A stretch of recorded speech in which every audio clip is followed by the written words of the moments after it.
Halloween. Welcome back to the Midnight Milkshake podcast. I'm Lilo. And I am sweating through Stitch's skin. Midnight Milkshake. High school popularity is better than being famous. That's our hot take. That's our hot take. We literally think like being popular in high school, it feels to you better than it feels to be like a movie star or like an athlete. And again, I wouldn't know because I wasn't popular in high school, but from what I can discern, but I have been like, again, a micro celebrity on the internet in my 20s and 30s. And I would say like from what I can tell, definitely it would probably felt way better to be one of the cool kids on my high school. Well, because I would say this, in high school, your high school community feels like the entire world. Yes. So if you're at the top of the food chain in your high school, it feels like the entire world. Yeah. Whereas like, yeah, if you become like on a movie star in your 30s, it doesn't feel like you're an entire world because it can't. It literally can't. Well, you're too aware of all the world around you to feel that important. So in fact, a lot of times like you wind up thinking that you should feel more important than you do. And so you start chasing validation, which inherently just makes you feel less important. Whereas in high school, if you're like popular, I bet it feels like you're literally You're literally on top in charge of the world. Everything you can perceive. Yes. And also, again, your limited awareness makes it so your status in this seemingly, small ecosystem is everything. It's the penultimate. You're God. I would guess that being popular in high school feels like being God. And the truth is... Well, if you think about it, God kind of moved like a popular girl in high school. How so? Well, like, for example, that famous story where he told, was it Abraham to kill his son? Yes. And then right when Abraham was about to do it, was actually psych. don't. It literally is just like a popular girl who like walks up to like the nerd and is like, hey, I'll give you a kiss if you go like punch somebody. Right. And the nerd is like, oh, okay. Yeah. And then when they're about to do it, the popular girl's like, don't punch him. Yeah. Oh my God, you were going to punch him? You were going to punch him? Do it. Or like God is like, or like God's like, okay, Noah, build a big boat. Okay, build a big boat and bring all the animals on there. Okay, well, can I bring like some of my friends? No, they're not invited. This isn't your thing. This is kind of my thing. No, what? Just build the boat and you can't bring your friends. You can't bring your friends. This is just between us. Yeah. But yeah, just like, at the end of the day, a lot of people who weren't popular in high school, they spend their whole lives trying to be famous because they want to feel that feeling of being popular in high school. And then maybe they get famous and then they're like, wait, this is it? But it's because... And the sign fell again. I think we have to leave it down for now. Unless you have a better idea. I think we have to get new hooks. This never happens to Rogan. It's because Rogan has Jamie, and we only have each other. It's cut out, but in every 3-hour episode of Joe Rogan, his sign falls like 12 times, and Jamie just keeps. Oh, sorry. Sorry. He's like Sorry, climbing Joe. over. He's like climbing over Matthew McConaughey to like get the sign back up again. This happens on a big podcast too, It happens on giant It happens on podcasts every podcast. constantly. Everyone's sign is always falling. Wake up. Yeah. Wake up. The Tonight Show set falls apart over the course of every single episode. Yeah. They just have a lot of really talented workers. Yeah. Also, Stephen Colbert is always sweating through his shirt, and I heard that he changes his shirt 20 times per interview. Dude, low-key, I would believe something like that because I would get so sweaty. What do you mean you have to wear a suit? Also, you're like with so many bright lights, it's so hot in these stages. Well, I'm always like, whenever I see those late night guys, I'm like, come on, are we really still wearing suits? And then Seth Meyers, I think, wore a sweater a couple times. And I'm like, put on a suit. Well, it's very like with the president, like how no one respected Jimmy Carter because he wore sweaters. Because he was like, turn off the heat.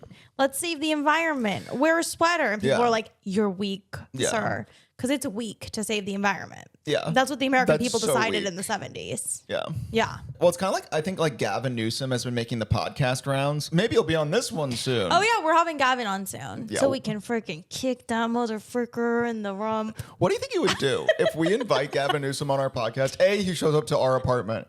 But then B, like he's like sitting between us and I just keep like flicking him. Yeah. I'm like, hey, Gavin, you want to be president? Flick. Yeah. Like, Gavin, your state taxes are too high. Flick. Gavin, tell us about the wildfires. What happened to the funds? Come on, Gavin. Gavin. Yeah. So He's like, where's my mic? We just don't give him a mic. And Gavin doesn't get a mic. But I saw Gavin on some podcast. It was just like a clip online. And he wasn't wearing a suit, but he was wearing like a button-down shirt. It was like he was wearing a suit and a tie, and then he took off the suit and he took the tie out. So he just had an unbuttoned button down. As if it was like him in like relaxation mode.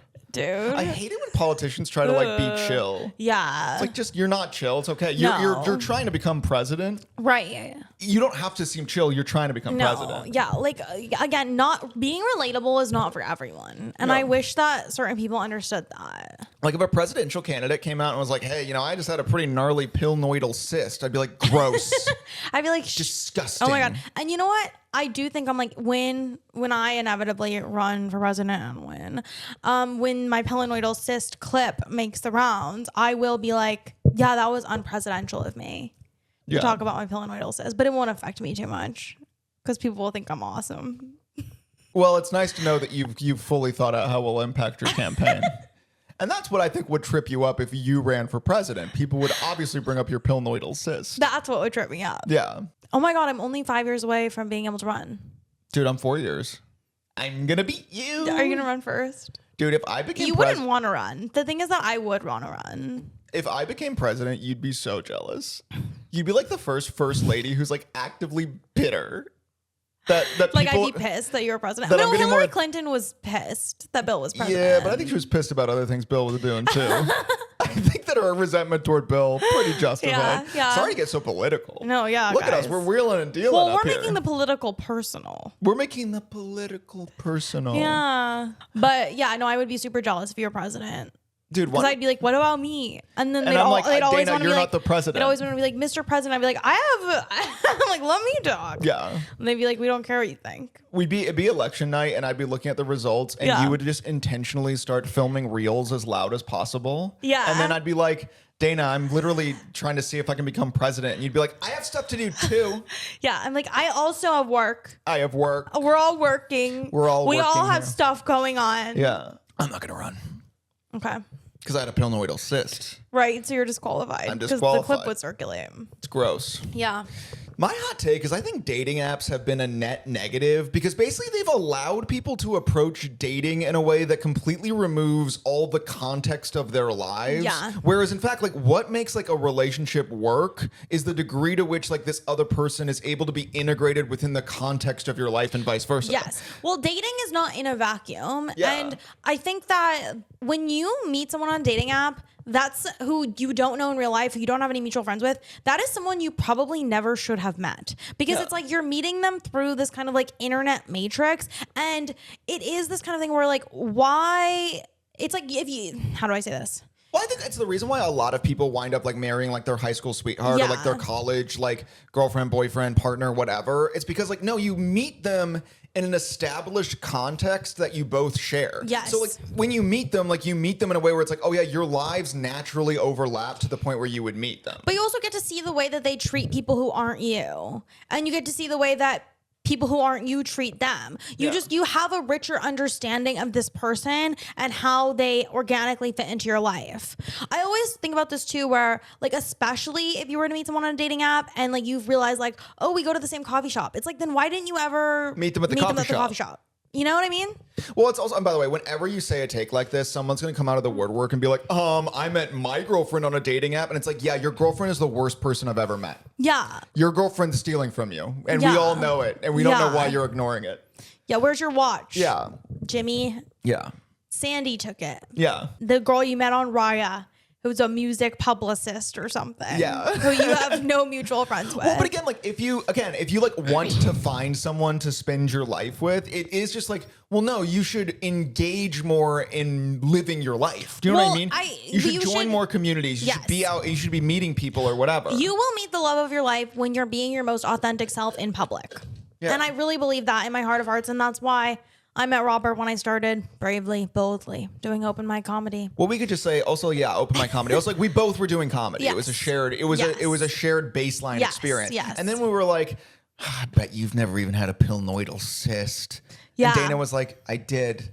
I had a pilnoidal cyst too. And I was like, oh my God, wow, we have so much in common. And you're like, did you pass out on the toilet as well? And I was like, no. No. Not at all. Yeah. But we overcame. Mm-hmm. It's okay that we didn't have the passing out on the toilet thing in common because we had so many other things in common. common. It's like I once knew a guy who I quite liked, although, no, not super close, but I quite liked. But he dropped that he met his current girlfriend, who he wound up marrying, and his previous two girlfriends on this as part of the same rec volleyball league. And I'm like, that makes sense because you're meeting someone who inherently has decided to join a rec volleyball league. So you immediately have so much real shit in common. Yeah. You're not like playing a mobile game where you're trying to win the best hypothetical partner based on some arbitrary points you made up in your head. Your real life is putting you in positions to meet other people whose real life put them in position to meet you. Yeah. You're both people who are like volleyball hobbyists to the point where you want to join a league outside of work. Yeah. Like it's, you know, you already have so much in common with them. Yeah.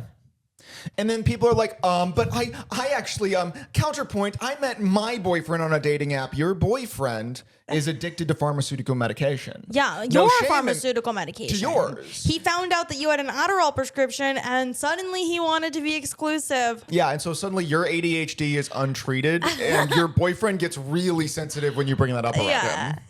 Yeah. And this is and to you that's the successful test case for dating apps. Yeah, that's the best case scenario. Yeah. Is that you find someone who is gonna steal your Adderall prescription. And look, if you're one of those people who's like, hey man, I just use dating apps to just like fuck strangers, meet strangers I want to fuck and fuck them and have them fuck me. And if that's you, you're gross. So I don't even consider you in my thinking. And you're gonna get an STD and you're gonna die. Yeah. And that's not cool, man. And that's not cool, and you shouldn't motorcycle to those dates either. Yeah. If you're one of those people who's watching this podcast on your motorcycle on your way to fuck your Tinder date, not cool. Not cool. But thank you for listening. Yeah, we appreciate you. Yeah. We respect you. We disapprove of your life choices. Which maybe it's hard to respect someone while actively disapproving of all their life choices. I don't think so. Yeah. I respect your right to make them. I don't approve. I don't approve. People on the internet are like, I don't approve and I don't respect your right to make these decisions. Yeah. Okay, I've got a funny one. Oh, yeah. What's yours? Okay. Millennial owned pop-up food and beverage places, they need to fucking chill with the names, okay? We were walking down Abbot Kinney, a very cool neighborhood in Venice, and we saw so many like pop-up like food trucks or coffee trucks, and this one of them was called Drip Daddy. Drip Daddy. Yeah. I'm like, don't make me get coffee from Drip Daddy. And by the way, I'm sure this is a real business. I'm sure they make lovely coffee. I'm sure they have a great clientele. Yes, but we respect you, Drip Daddy. Yeah. Don't make me be like, hey, don't make me walk up to the window at Drip Daddy and be like, hey, can I get the Cappuccino? Yeah, can I get the cappuccino, please? And okay, is that the same size as the blast your load onto my face, Daddy? Yeah. Okay, can I get the cappuccino in the blast your load onto my face, Daddy cup? Well, in LA, there's two kinds of restaurants. There's a kind of restaurant where they make you say affirmations when you order, like a Cafe Gratitude. They make you say things like, I am grateful, I am strong, I am present. And then there's the other kind of restaurant where they make you say daddy after you order anything. So it's either like these, mantras of empowerment, or you have to say like, can I get a latte? And they go, can I get a latte? And you have to be like, daddy.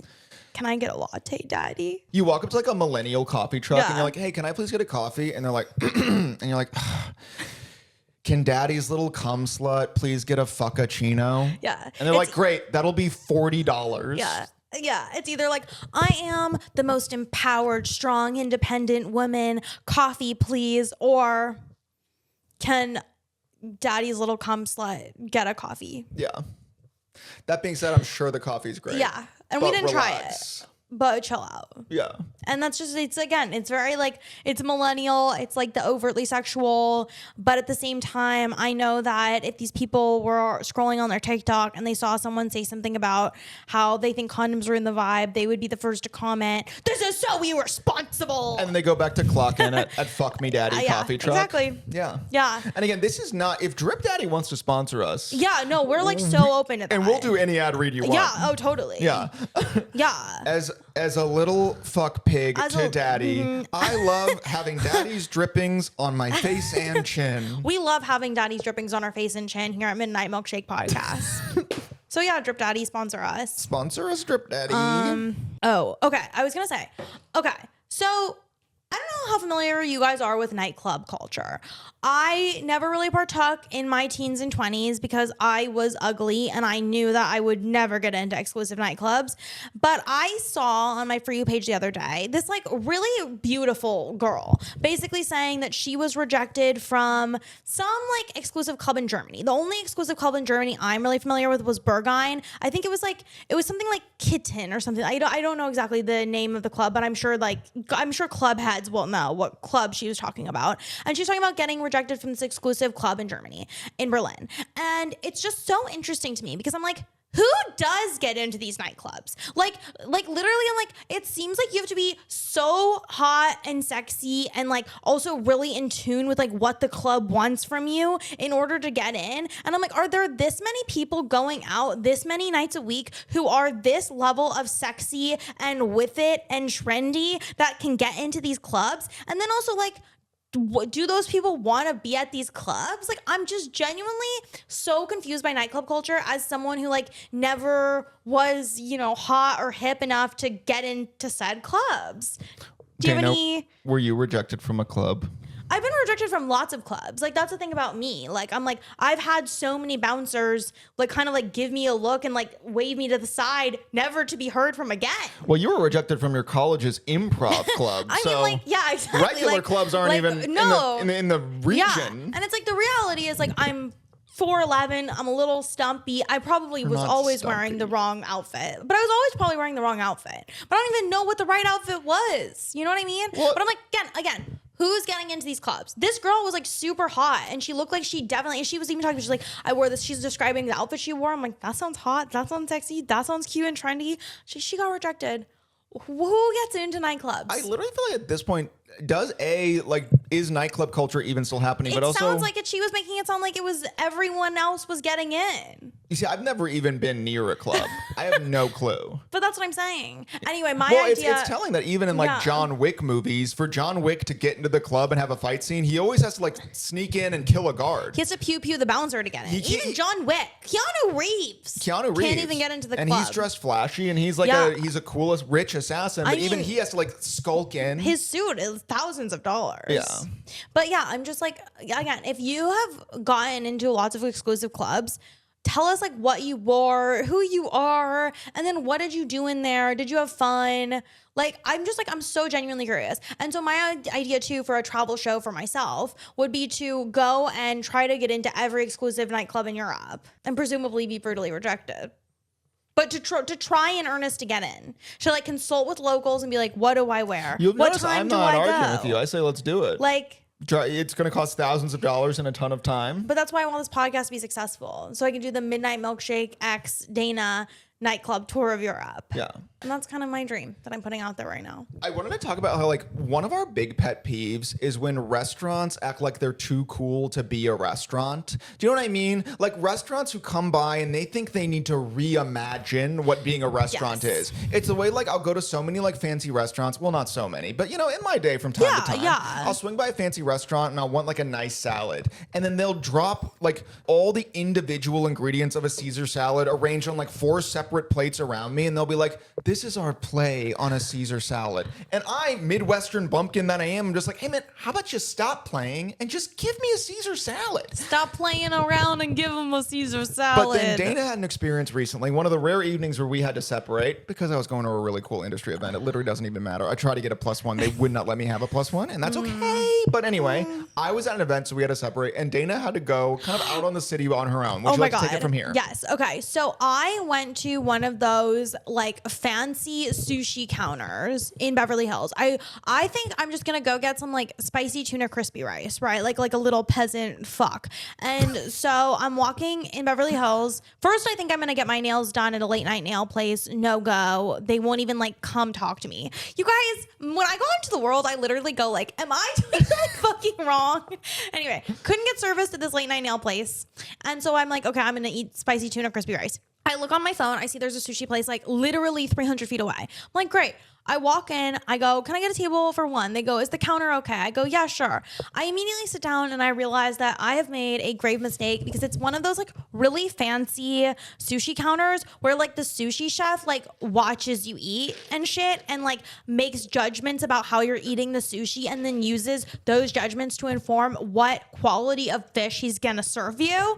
And I am like just like sitting there, I order a Diet Coke and then I like fill out my like little fish menu and the whole time I Google like sushi counter etiquette and it's like saying like you have to eat this fish right as it comes. So I'm sitting there like making direct eye contact. And again, the other people at the sushi counter, they're sitting with like dining companions. So they don't they're absolving themselves of some of the awkwardness of the sushi chef interaction because they're like talking to their partner. They're eating slowly. Like they're not really acknowledging the sushi chef. But my experience was me and the sushi chef, him cutting a piece of sushi, handing it to me, eye contact the whole time, me shoving the fish in my mouth going, good. Him going, good. And then making another one. And then like maybe 3 or 4 pieces in, he goes, let me know if you need soy sauce. And I know because I've seen TV shows where people go out to expensive restaurants that if you say that you want soy sauce with your high quality fish, he will give you shittier cuts of fish. So I go, no soy sauce for me. But yeah, it was just literally me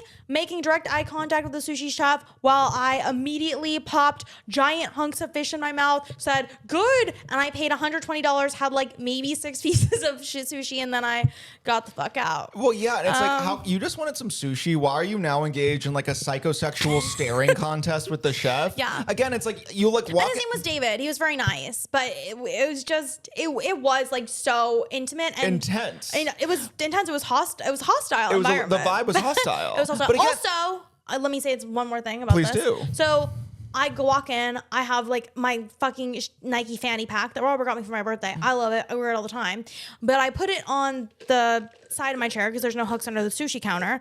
And immediately the maitre d' sprints over with a basket. And he goes, oh, you can put your bag in this basket. It wasn't you can put it. It was not a suggestion. It was a demand. He was like, you need to hide your bag in this basket.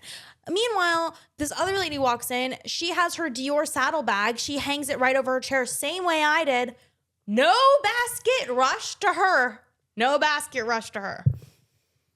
Basically, I wasn't good enough for the sushi restaurant, but I knew not to get soy sauce, and I got good cuts of fish, and it was delicious.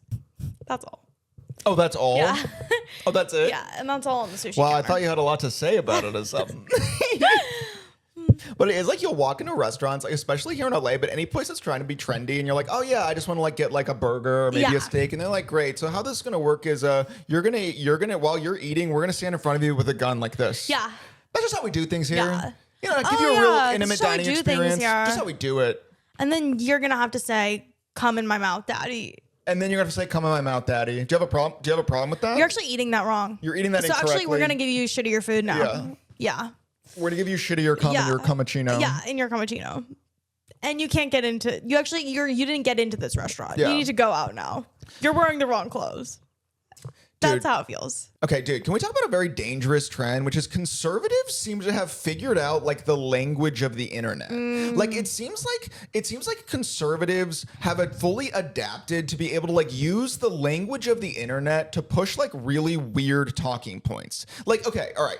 I came across a specific TikTok and it was this very like kind of conservative rich guy. And he was basically like, look, you know what I mean? Like, hey man, I know a lot of guys today, they don't treat women right. They treat women like shit because they're loser broke dudes. And I think like, you know what? I think a man should be able to provide for a woman and give her the life she deserves. I think women deserve nice shit. So if she should just be able to sit back in the house all day, maybe cook a meal if she wants to. And you as the man, you should be the one doing the uncomfortable shit and providing for her. And all the comments are like women being like, I want this. And all men being like, yeah, man, it's called being a provider. It rocks. And I'm like, what he actually said was, women belong in the kitchen and shouldn't work, and only men should be allowed to have jobs. But he said it wrapped in this kind of like very like, you know, wafer thin like girl power layer, and everyone's like, oh yeah, they eat it up now. The internet eats it up. Well, conservatives have taken the fuck broke dudes talking point, Yes, and really run with it to be like, yeah, fuck broke dudes. all men should make all the money, so women shouldn't have to make any at all. Yeah. Like, that's actually what they're saying. And I see so many takes too where it's like talking about how like the conservative movement has basically how do you call it? Co-opted?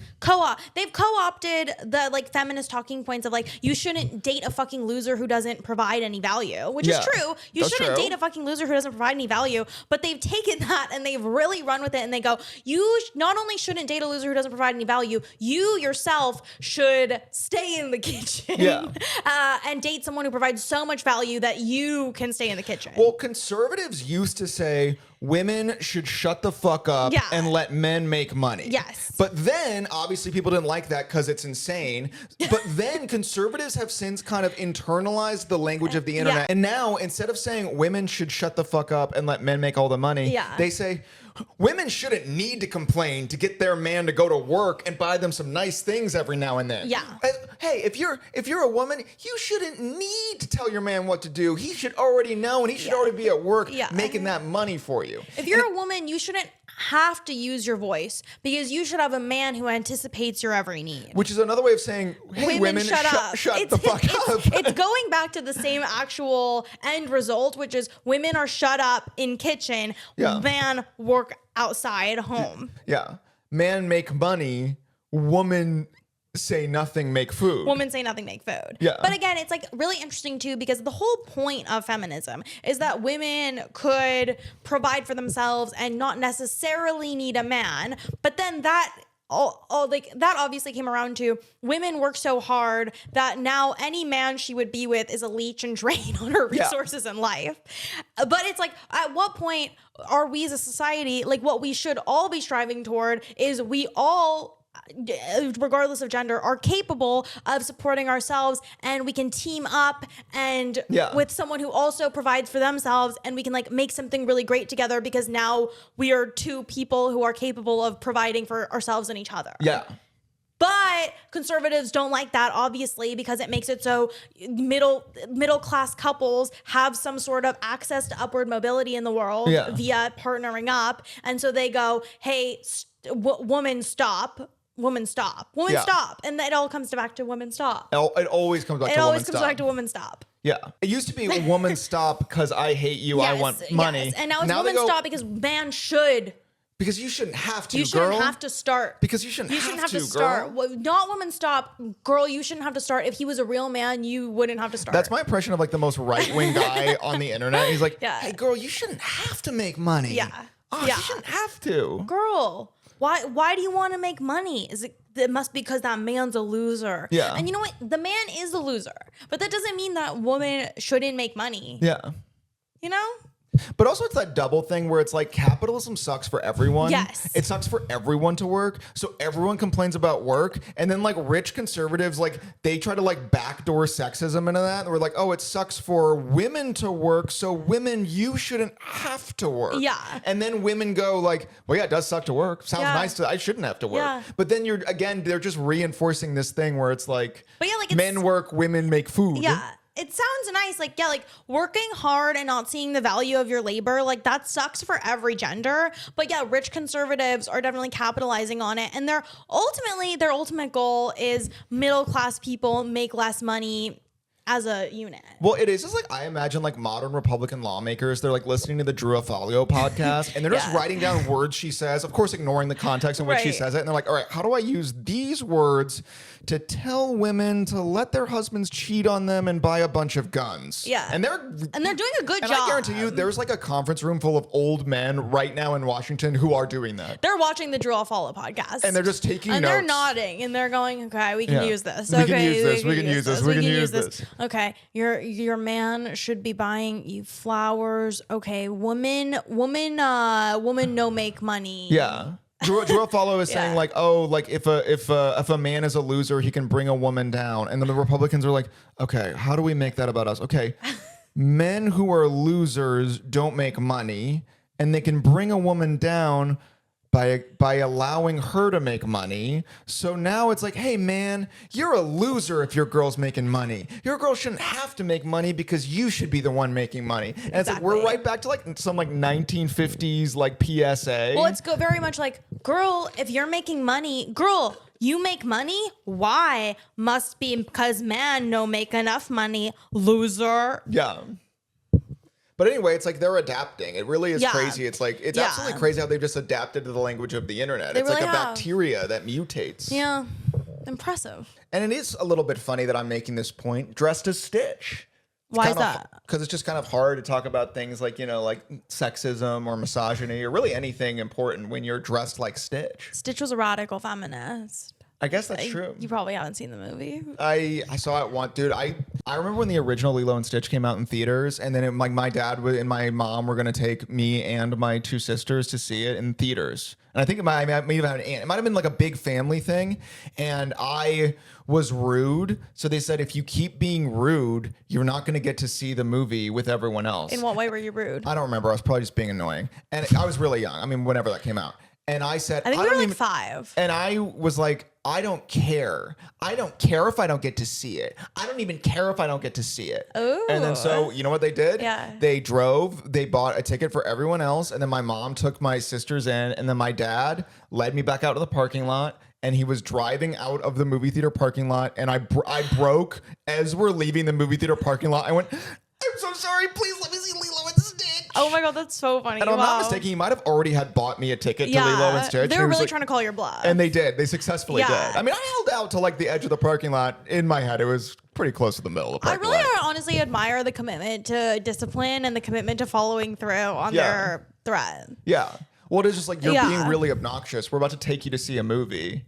And then again, I could have apologized originally, but I was just like, you weak motherfuckers aren't about to drive me away from seeing Lilo and Stitch. And then my dad was driving me away from seeing Lilo and Stitch. You're not going to see it. And I broke. And I was like, please let me see it. I don't even think I really cared about it. It didn't really impact me one way or the other. Weirdly, it's so weird because I'm like, I would think that I would matter more to me because I'm like, I literally looked so much like Lilo. Like especially when I was a kid and I saw it.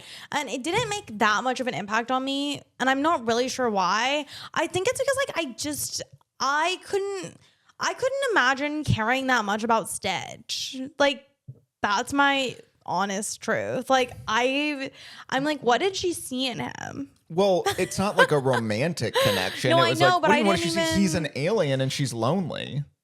Yeah, I guess that makes sense. Are you literally telling me that if you were that age, and forget like all the backstory of Lilo, you're telling me that if a cute little alien ran up to you and tried to be friends with you, you would be disinterested? No, you're right. I would be interested. You would be pretty interested. Okay, I think I'm also rewriting. I think I did really enjoy the movie. Also, I know I cried. Well, then what? I liked it. Sorry, I was just trying to be like edgy. I was trying to be like, fuck the alien, but I don't really feel that way. You can only seem so aloof about the movie when you're 30 years old, dressed up as the character from the movie.